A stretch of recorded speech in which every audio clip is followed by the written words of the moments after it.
Take a moment to settle into your posture. Limbs relaxed, spine loosely straight.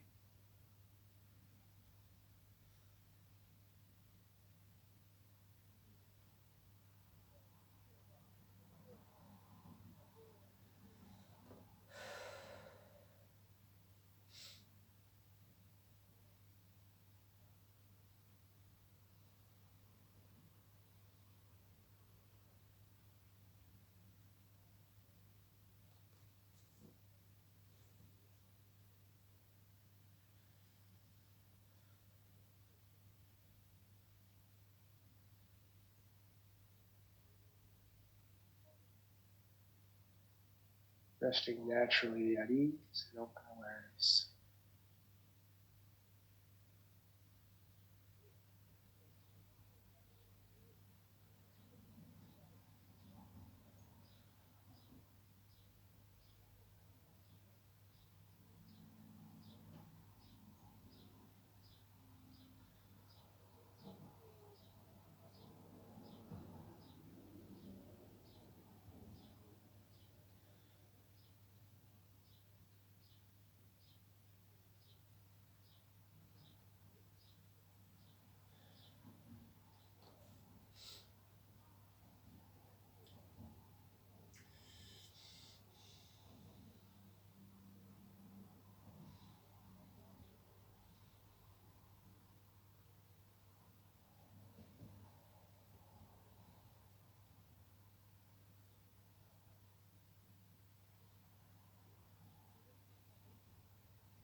Just taking a few moments in your day to just let things be just the way they are. You don't need to look for any special experience. Nothing needs to be any different than it is right now. Resting in that natural state of your mind, awareness.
bhavatu sahana bhunaktu saha viryam karavavahai tejasvinavaditamastu ma vidvishavahai. Om Shanti Shanti Shanti.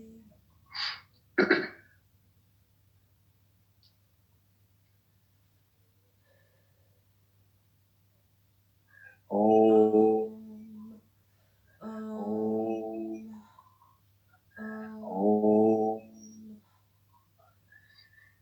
Yogena Chittasya Pradena Vacham Malam Sharirasya Chavaichikena Yobar Garotam Tavaram Mudinam Patanjalim Pranjalir Anatosmi Abahu Purushakaram Shankar Chakrasidarinam Sahasra Shirsam Shvetam Pranamani Patanjalim. Hari Om.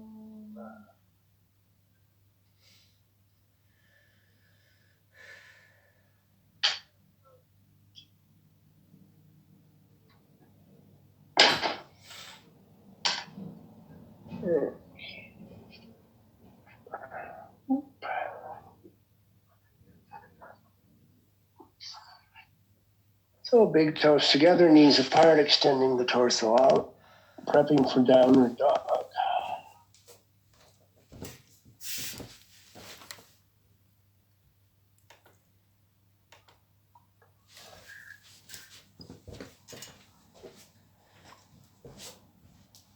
Extend the arms.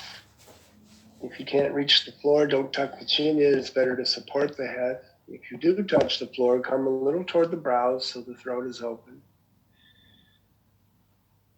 Reach back through the groins, roll the thighs in. Almost as if you're about to lift up into downward dog with that coin.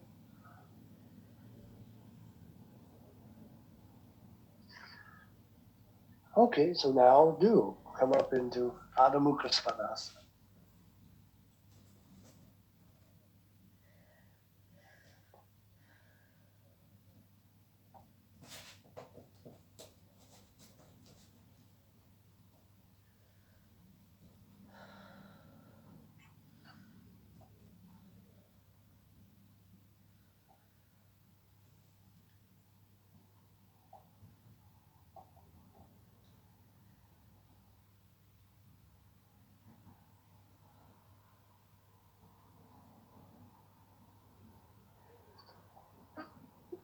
Press the ball mounds and extend the toes, and then lift the shin and thighs up.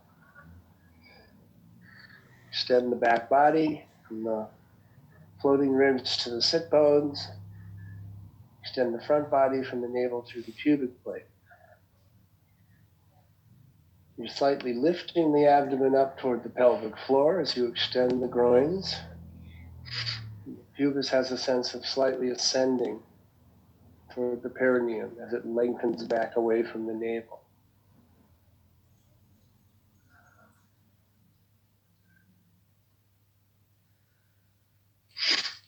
And, bend the knees, come down, rest.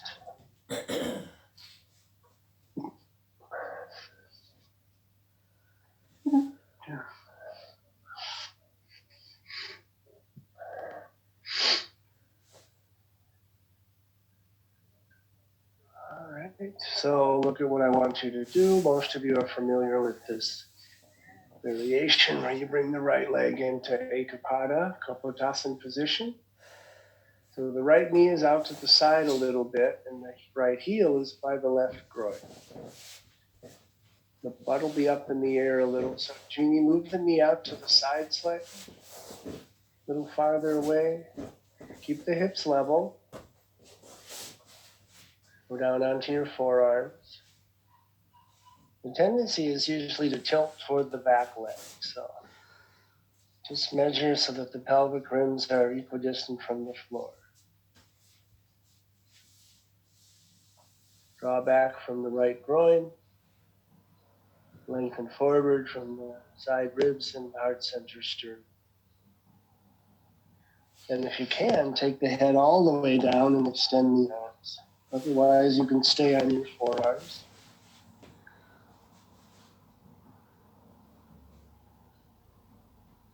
Both thighs continue to internally rotate and move up and back into the sockets. Take care not to push toward the floor.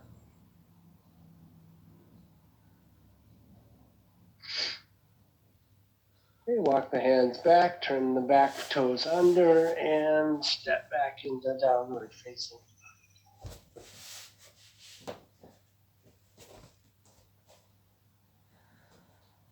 And swing the left leg up. Again, the knee is out to the side a bit. That right knee faces the floor. Go down to your forearms. Again, the tendency is to tilt to the right, so keep the pelvis level side to side. Reach back through the inner thigh, big toe of your right leg.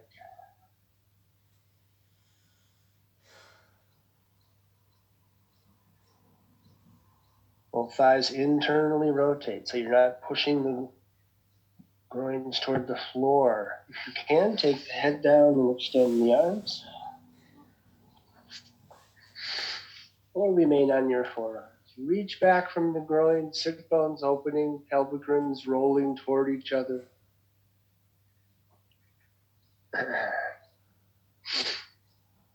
Okay, walk the hands back, turn the toes under, and step back into downward dog.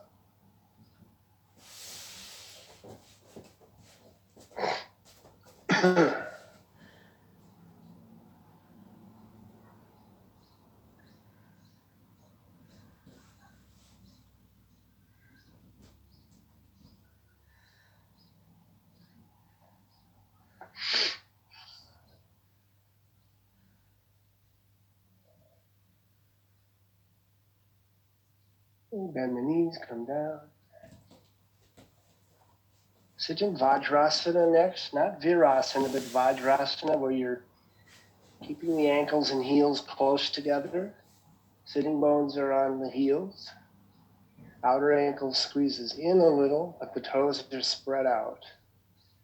Thighs roll in. You're sitting on your heels in Vajrasana.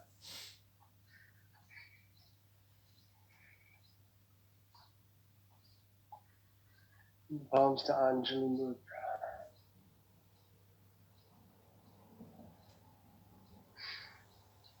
Interlock. You stand up in bound fingers, but on Gulyasana.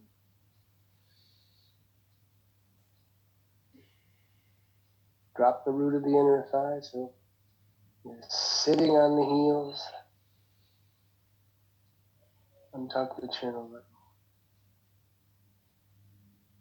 And bring the arms back down around to Anjali. Odd finger interlock. Extend the arms up.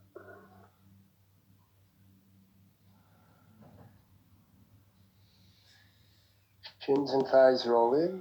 Toes are wide. Push the inner heel up into the weight of the sit bones slightly. Relax the groin. As you extend the torso up, the abdomen lifts gently up without gripping back toward the spine. Back to Anjali Mudra.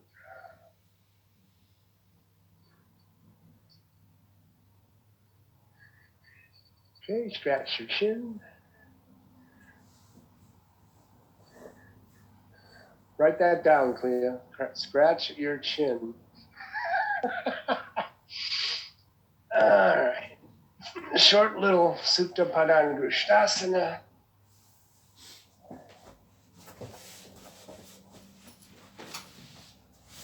I do this thing now where I like to, with my leg up, I like to just swivel it around in the socket a few times. And then I stabilize it. Using your grip, your index, middle finger, or looping the belt. Head of the humerus is below the armpit. Don't be aggressive at the knee joint. Draw the inner thigh down to the socket. Make the left leg longer. And roll the outer thigh and hip in.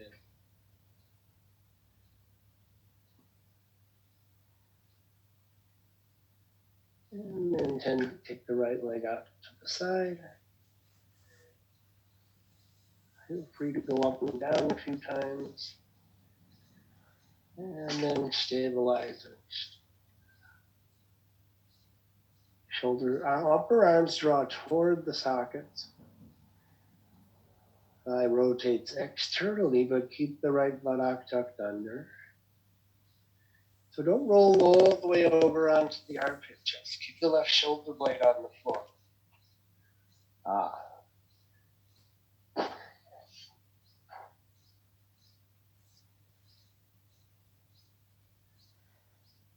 And inhaling, bring your leg up.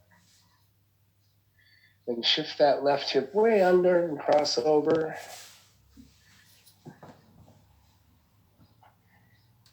That right hip all the way over on top of your left.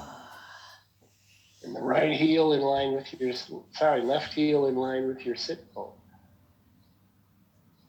Now adjust the leg position so you catch the inner left shoulder blade and the right shoulder blade is still in contact with the floor.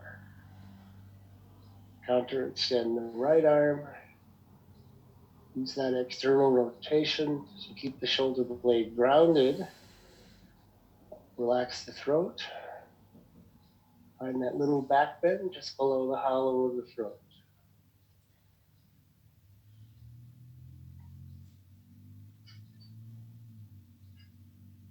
Push the right hip away from your waist, keeping the thigh internally rotated. It's a wonderful stretch.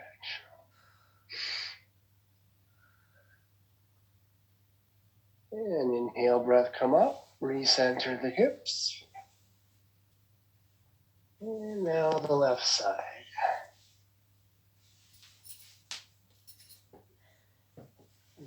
Move the leg around in the hip socket a few times. And then stabilize and extend.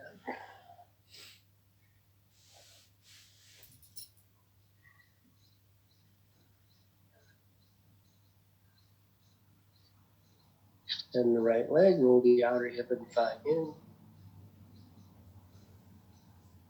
Again, don't push the thigh bone backward, rather draw the inner thigh to ground it to the socket. Extend the right leg from deep in the back groin, almost like it's the right leg extension is coming from your lumbar.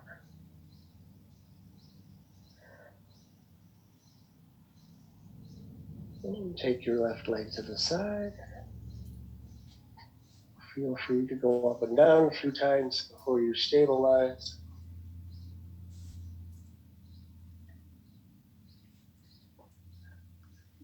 And then stabilize the left shoulder blade, right hip as you take the leg to the side.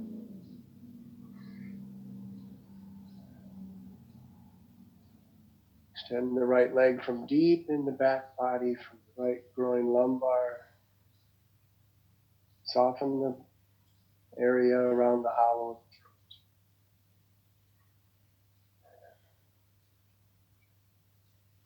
throat. Find that little back bend just below the throat, just T1 and T2. First and second thoracic vertebra. Exhale, inhale, bringing the leg up. Switching that, take that right hip way under. Crossing over, adjust your torso. You extend the right leg, bring the right heel in line with the sit bone. Again, usually we roll over a little too far initially, so readjust, catch the inner right shoulder blade, and keep the left shoulder blade in contact with the floor. Even if the leg doesn't go down as low as you But you do roll, Jamie, completely to the outer hip and little toe side of your foot. So roll completely. Roll that left hip on top of the right hip. Yeah, that's fine. So you're on the side of the leg from the hip to the toe. Pushing the upper hip away from the waist. Keeping the thigh internally rotated. Again, relax the throat. Find that little back bend. And internally roll the inner chest and abdomen from left to right.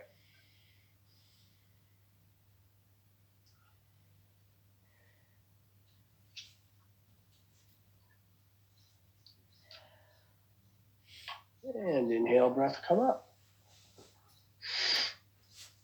Come out of the pose, go into downward facing dog with your feet together. Feet together in downward dog. Unless you really have some sort of issue in your hips or groins that would not allow that.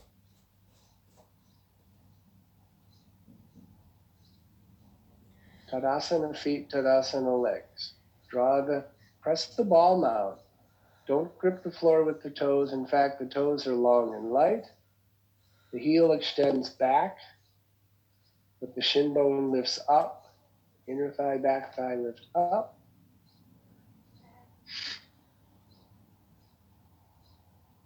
Extend the inner back body from the diaphragm to the sit bones.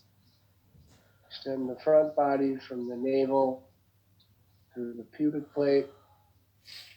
As you lengthen the groin and the back body, slightly lift the abdomen from behind the navel up toward the pelvic floor.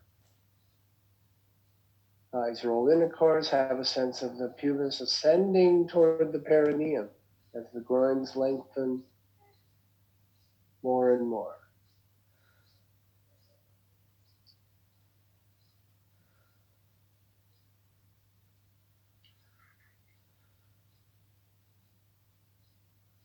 And then take the right leg up, bring it up in line with your torso. Keep the knee and big toe pointing down.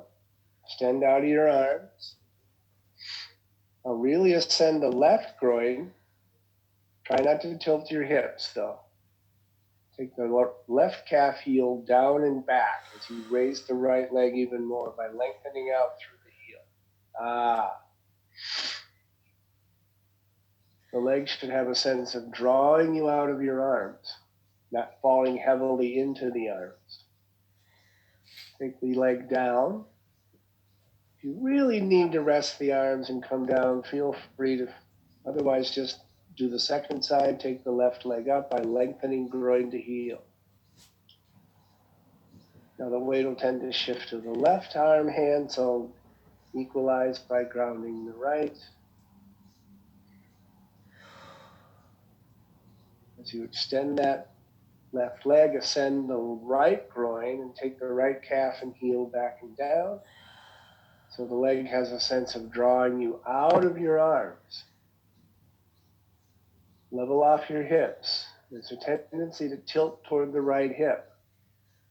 Now make the leg longer. Don't say you're done. And lower the foot. Just join the feet again, but just a couple more breaths in the pose. Then step or walk up into Uttanasana. If you're crowded near a wall, you can walk your hands back. Uttanasana. Roll to the center arch of the foot.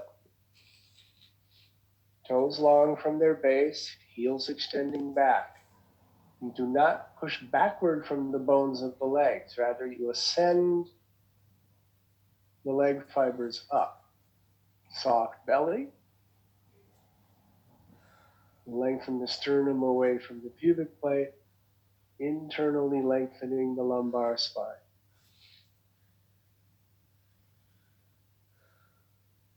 And then come up to Tadasana. And just wait for the blood to equalize.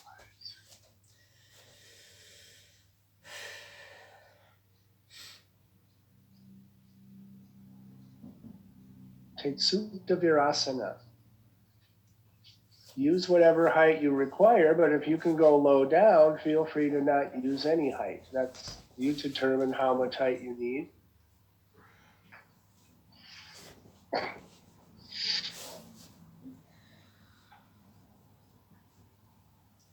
So Supta Virasana Kriya is one of the Fab Four. 4 poses to do every day: headstand, shoulder stand, Supta Virasana, and Shavasana. And then you throw in a bunch of other poses, given the time at your disposal. Fab Four.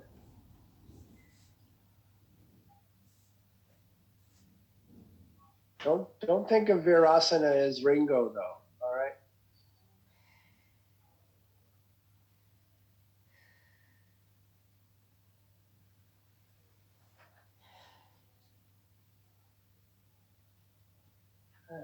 Ringo was the glue that kept those guys together for so long, because he was so easygoing. All right, blah blah blah.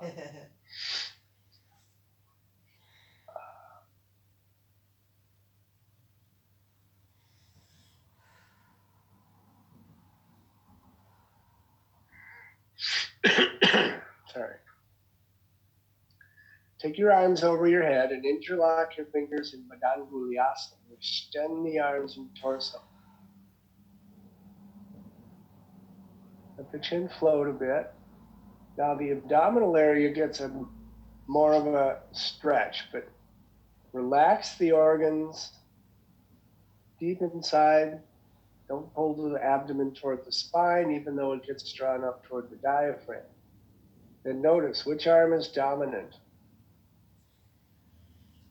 One arm is usually pulling, the other arm is being pulled. See if you can extend them individually, even though they're linked together.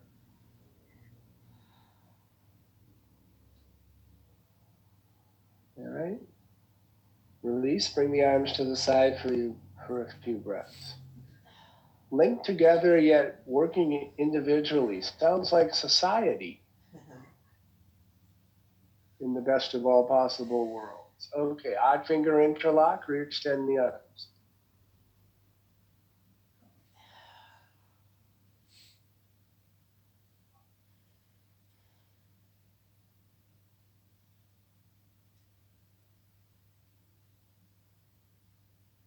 Adjust, find the dominant arm.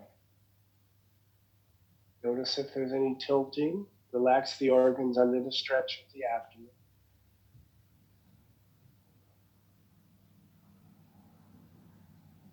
Relax the brain, the neck, the throat.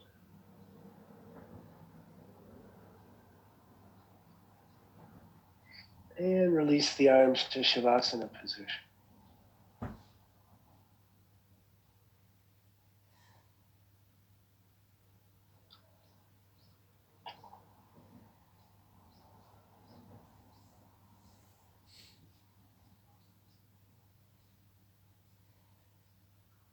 Gradually sit up and extend your legs.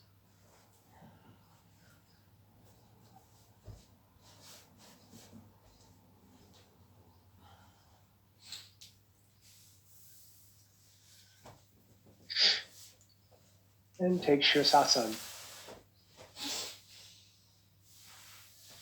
otherwise known as headstand.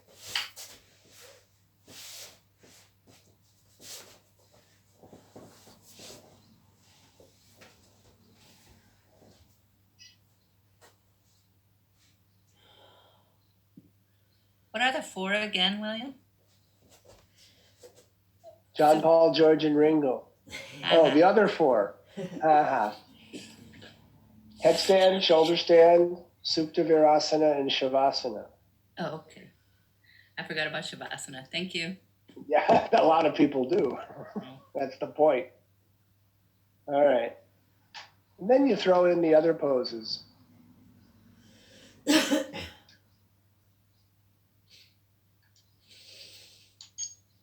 As you can.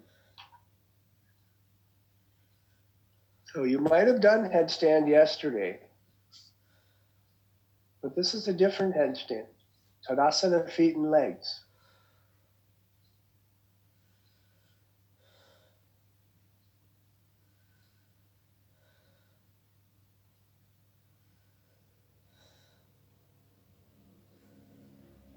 As you ground the forearms and the crown of the head, make sure you're not actually pushing the skull into the floor. The outer arms slightly come toward the bone, toward the sockets, even as you widen the collarbones and shoulder blades. Take care not to push the neck toward the throat. Just descend the back body without pressing forward from your neck or throat.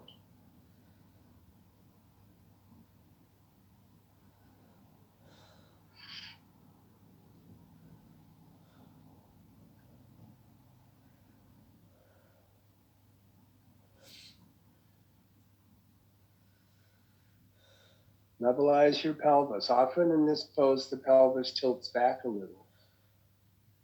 Ascend the lumbar spine up through the coccyx. Tailbone releases toward the perineum and the middle buttock goes up.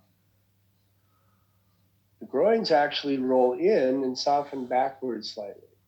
So both the tailbone and the pubic blades meet at the perineum. Balance the center arch over the center of your brain. Now, if you need a wall to do the pose, that doesn't quite work, but do the best you can. Just because of the angles.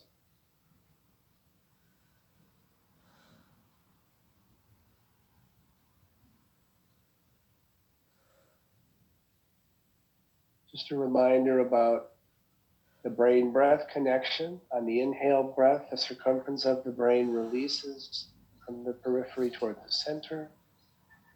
On the exhale breath, the circumference of the brain naturally goes to its normal volume. It's really not a contraction and expansion action at all. It's an energetic movement.